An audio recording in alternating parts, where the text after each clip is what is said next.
La victoire 5-0 de la sélection féminine haïtienne des moins de 17 ans face à Sainte-Lucie, le 27 janvier 2026, n'est pas simplement un succès large au tableau d'affichage. C'est avant tout une démonstration de maîtrise collective, de cohérence tactique et de maturité footballistique qui confirme la montée en puissance d'Haïti dans le football féminin de jeunes au niveau de la CONCACAF. Joué au stadion Rignal Jean Francisca à Willemstad, ce match s'inscrivait dans un contexte stratégique précis. Confirmer la victoire inaugurale contre Antigua et Barbuda, sécuriser la première place du groupe C et envoyer un message clair aux autres sélections de la zone. Et dans tous ces aspects, les jeunes grenadières ont répondu présentes, avec autorité et intelligence. Dès l'entame de la rencontre, Haïti a imposé son tempo. On a immédiatement observé une équipe très bien organisée, structurée autour d'un bloc médian haut, avec une volonté claire de presser tôt la relance adverse. Le choix de ne pas reculer, mais au contraire d'étouffer Sainte-Lucie dès les premières minutes, est révélateur d'une équipe sûre de ses forces, consciente de sa supériorité technique et athlétique. Le premier but inscrit par Kira Lormil dès la 4e minute illustre parfaitement cette approche. Pressing coordonné, récupération haute, transition rapide et finition efficace. Tout ce que recherche un staff technique dans le football moderne était réuni dans cette action. Sur le plan tactique, Haïti a évolué dans une organisation très flexible, proche d'un 4-3-3 modulable en phase offensive, avec des latérales très actives et des ailières capables de rentrer à l'intérieur pour libérer les couloirs. Cette animation offensive a posé d'énormes problèmes à la défense de Sainte-Lucie, souvent dépassée par les permutations et les appels croisés. Kira Lormil, auteur d'un doublé en première période, a été l'une des grandes bénéficiaires de ce système. Sa capacité à attaquer l'espace entre les centrales, à se projeter rapidement et à finir avec calme, témoigne d'un profil d'attaquante déjà très mature pour cette catégorie d'âge. Le deuxième but, inscrit à la 18e minute, confirme cette domination territoriale et mentale. Haïti n'a pas levé le pied après l'ouverture du score, ce qui est un indicateur fondamental dans le football de compétition. Beaucoup d'équipes de jeunes ont tendance à se relâcher après avoir marqué tôt, mais les grenadières ont au contraire accentué leur pression. Cette mentalité traduit un travail psychologique évident du staff, axé sur la constance et la rigueur. Sainte-Lucie, incapable de ressortir proprement le ballon, a subi vague après vague, perdant progressivement toute confiance. Au milieu de terrain, Haïti a livré une prestation de très haut niveau. La circulation du ballon était fluide, avec un jeu à une touche lorsque nécessaire, et une excellente occupation des espaces. Les milieux haïtiennes ont su alterner jeu court et jeu long, changer le rythme, et surtout casser les lignes adverses par des passes verticales intelligentes. Ce point est crucial, car il démontre une compréhension collective du jeu, bien au-delà du simple engagement physique. Haïti ne s'est pas contenté de courir plus que son adversaire. Elle a surtout mieux joué, mieux pensé le football. Défensivement, même si Sainte-Lucie a rarement été dangereuse, la ligne arrière haïtienne mérite d'être soulignée. Très disciplinée, elle est restée compacte, avec une excellente coordination entre les centrales et les latérales. La gestion de la profondeur a été quasi parfaite, empêchant toute tentative de contre. La gardienne haïtienne, bien que peu sollicitée, a montré une bonne lecture du jeu et une assurance rassurante dans ses sorties, ce qui participe à la sérénité globale de l'équipe. Le tournant psychologique du match intervient avec l'expulsion d'Ivana Marshall, qui laisse Sainte-Lucie à 10. Mais il serait réductué l'ampleur du score final uniquement à ce fait de jeu. Certes, l'infériorité numérique a accentué les difficultés de Sainte-Lucie, mais Haïti menait déjà la danse bien avant cet événement. L'intelligence des grenadières a été de continuer à jouer sérieusement, sans tomber dans la facilité ni la précipitation. C'est souvent dans ce genre de situation que les équipes de jeunes se désorganisent, mais Haïti a su garder son plan de jeu, élargir le terrain et user l'adversaire. En seconde période, la gestion du match a été exemplaire. Haïti a légèrement baissé le rythme sans jamais perdre le contrôle, ce qui est une compétence clé à ce niveau. Le troisième but, inscrit par Christelle Châtelain à la 63e minute, est venu récompenser cette patience. L'action est construite, propre, avec une bonne utilisation des couloirs et un timing parfait dans la surface. Ce but a définitivement scellé le sort de la rencontre et ouvert la voie à une fin de match plus libérée offensivement. Keisha Gay, déjà brillante lors du premier match contre Antigua et Barbuda avec un doublé, a de nouveau marqué à la 73e minute. Sa régularité devant le but est un signal très fort pour le futur de cette sélection. Elle incarne ce profil d'attaquante moderne capable de participer au jeu, de presser et de conclure. Son intelligence de placement et son sang-froid dans la surface sont des qualités rares à cet âge et font d'elle l'un des piliers offensifs de cette équipe. Le cinquième et dernier but, inscrit par Rosalie Saint-Louis à la 86e minute, symbolise parfaitement l'état d'esprit de ce groupe. Même avec un score déjà très large, Haïti a continué à jouer avec sérieux, à chercher le but, à respecter le jeu et l'adversaire. Cette mentalité de compétitrice est exactement ce qui distingue les bonnes équipes des équipes appelées à aller loin dans une compétition internationale. Si l'on élargit l'analyse aux performances récentes, le bilan est impressionnant. 2 matchs, 2 victoires, 11 buts marqués, seulement 1 but encaissé. Contre Antigua et Barbuda, le 6-1 avait déjà montré le potentiel offensif de cette génération, avec des doublés de Keisha Gay et Kerdina Lamour.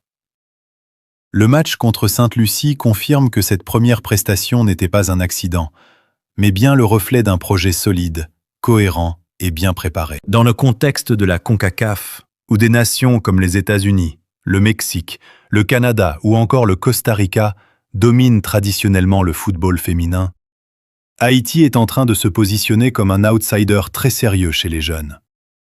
Le fait de conserver la tête du groupe C avec autorité envoie un message clair.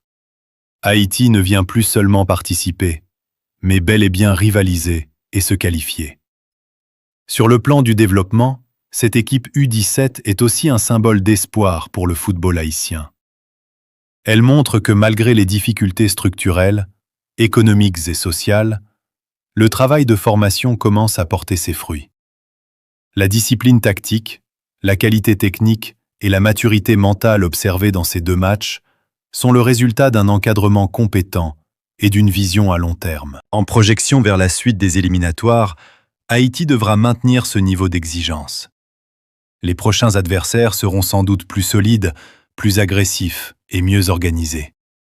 Mais ce que montrent ces 2 premières rencontres, c'est que les Grenadières possèdent déjà les bases nécessaires pour s'adapter. Un collectif fort, des individualités capables de faire la différence, et surtout une identité de jeu claire. En conclusion, cette victoire 5-0 face à Sainte-Lucie est bien plus qu'un simple résultat. C'est une confirmation, une démonstration et une promesse. Confirmation que le premier match n'était pas un hasard. Démonstration d'une supériorité tactique et mentale. Promesse d'un avenir ambitieux pour cette génération de joueuses haïtiennes. Si Haïti continue sur cette voie, avec la même rigueur et la même détermination, la qualification pour la Coupe du monde féminine U17 de la FIFA 2026 ne sera plus un rêve lointain, mais un objectif pleinement atteignable. En définitive, cette victoire éclatante de la sélection féminine haïtienne des moins de 17 ans face à Sainte-Lucie ne doit pas être regardée uniquement à travers le prisme du score. Le 5-0 est impressionnant, certes, mais il n'est que la surface visible d'un travail beaucoup plus profond, beaucoup plus structuré, et surtout beaucoup plus prometteur pour l'avenir du football haïtien. Ce match, comme celui remporté quelques jours plus tôt contre Antigua et Barbuda, nous raconte une histoire. Celle d'une génération qui n'a pas peur de jouer, qui n'a pas peur d'assumer, et qui comprend déjà très bien ce que signifie le football de haut niveau. Ce qui frappe en premier lieu, c'est la maturité collective de cette équipe. À 16 ou 17 ans, beaucoup de sélections se reposent uniquement sur l'impact physique ou sur quelques individualités. Haïti, elle, propose un football organisé, réfléchi, avec une vraie identité. Le bloc est compact, les lignes sont proches, les transitions sont rapides et surtout maîtrisées. On sent une équipe qui sait exactement ce qu'elle doit faire avec et sans le ballon. Et dans le football moderne, cette compréhension du jeu est un avantage énorme, surtout dans une compétition aussi exigeante que les éliminatoires de la CONCACAF. Sur le plan offensif, Haïti a montré une palette très riche. Capacité à marquer tôt, à exploiter les erreurs adverses, mais aussi à construire patiemment, à étirer le bloc adverse et à finir les actions avec calme.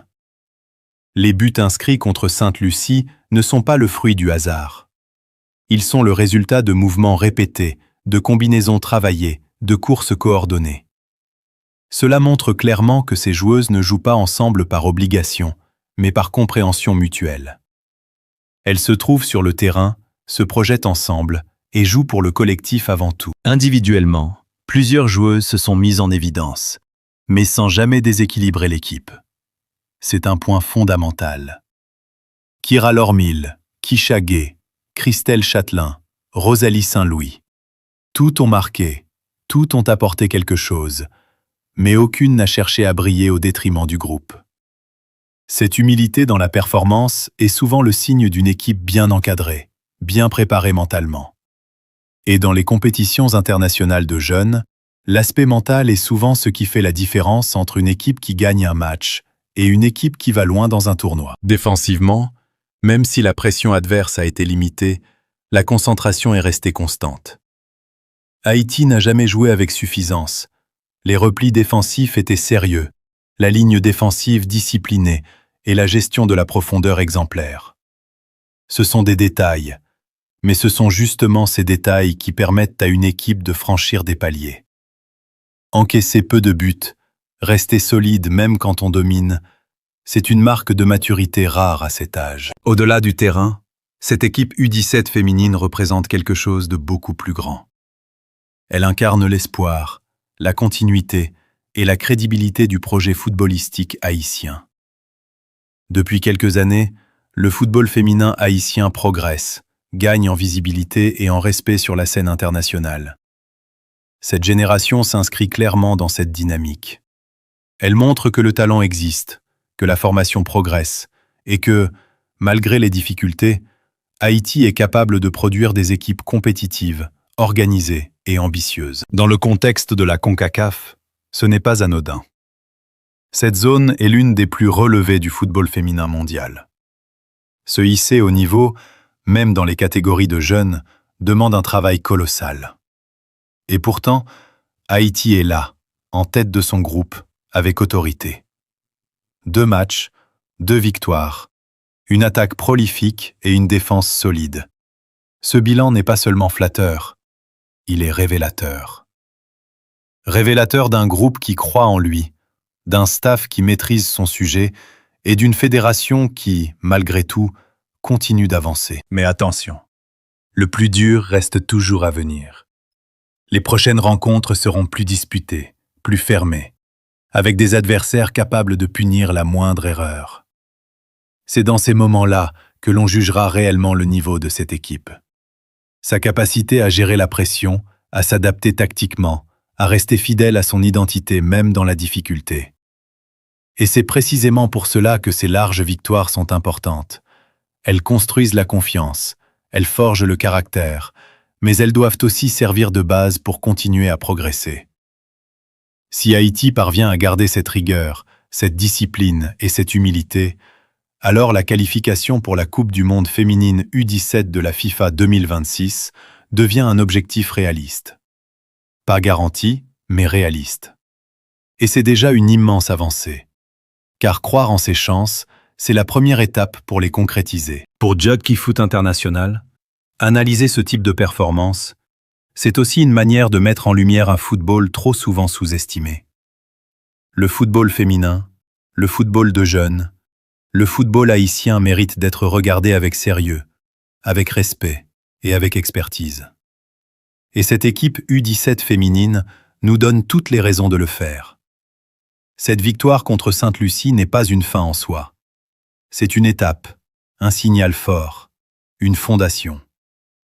Une fondation sur laquelle Haïti peut construire, rêver et avancer. Le chemin est encore long, mais la direction est claire. Et si ces jeunes grenadières continuent à jouer avec le même cœur, la même intelligence et la même détermination, alors l'histoire qu'elles sont en train d'écrire pourrait bien dépasser le cadre de ces éliminatoires. Et ça, c'est tout ce qu'on aime dans le football.